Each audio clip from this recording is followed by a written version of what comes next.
That's right, Morgan. Hospitalizations are continuing to rise, which is expressing concern from the administration here at Mosaic Life Care. One thing that is true is only 2 out of 27 people have been fully vaccinated. So that shows that the vaccine has had effectiveness so far. Clinics happened here at the Civic Arena, and the St. Joseph Health Department are kind of trying to figure out what the future for vaccinating people for COVID-19 will be. There's been a little bit of a stall in people wanting to get vaccinated, and the vaccination clinic at the East Hills Mall is no longer giving first doses, and they have some vaccines and are looking to see if the demand is there for them to give these vaccinations in a weekly clinic. Yeah, that's right, Caroline. The registration is full, like you said, and what's unique about today's clinic is that people over 12, it's the Pfizer vaccine, so everyone over 12 years old are eligible, and I'm with a 12-year-old who just got the vaccine, Garrison Bradley, and I know your mom, being Deborah Bradley, has been stressing the importance of getting these vaccines. Can you talk about why you came out here today and what it was like to get the vaccine? Well, I came out here so I could get it, so maybe I can go see my friends some more, and it's basically just like any other shot I get.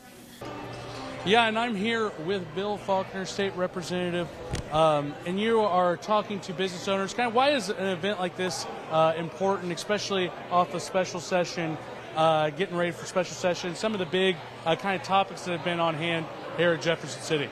Well, I think it's important that you stay in contact with the businesses here locally to where you still have a kind of an idea what's important to everybody around here, because you're dealing with statewide issues, but you also want to make sure you concentrate on your local businesses and keep them in your thoughts. I mean, on the other hand, what is something that you kind of are keeping them informed in, and what are some big things you'd like to see done here at Jefferson City at the state level? Well, we got the internet sales tax passed, so we're waiting for the governor to sign that. I thought that was very important for our local businesses to put them on a level playing field with businesses outside of our state. So I think that was very important. And now we just have to concentrate on some of the things we should have got done during session.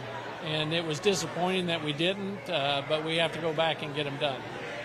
Something that I did a story on here recently is the Grain Belt Express and Public Utility. They're wanting to push forward, and that will be going through parts of Buchanan County.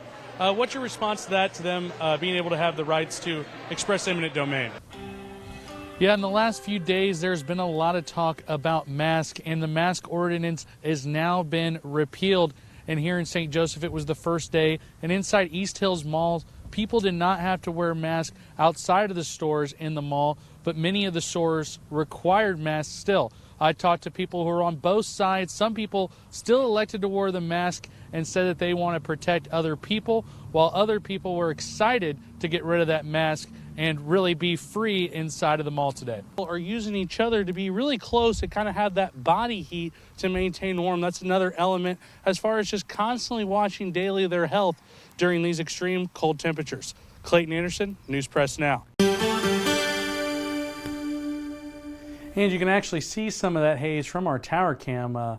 Pretty incredible what's going on there as we saw those wildfires in Canada. As we take you coast to coast, looking at the satellite, you can see if you got a friend, a relative that lives in these areas, because we're not seeing much activity here, you can see some stuff going on over to our west, some cells moving in, and also some cells kind of looking towards our south and north. But here in St. Joseph, we're looking pretty clear for the evening, and that's going to continue into tomorrow. Looking at the temperatures around the region, 80 degrees in Wichita.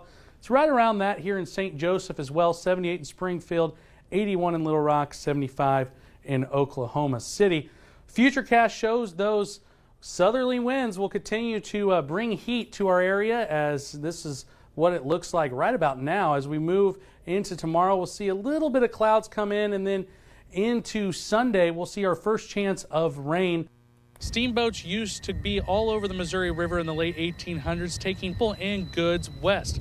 And here in Atchison, that was no different. But this portion of the river was a very popular portion for boats to sink. They would catch snags, and those turns and twists in the river would cause problems to the steamboats.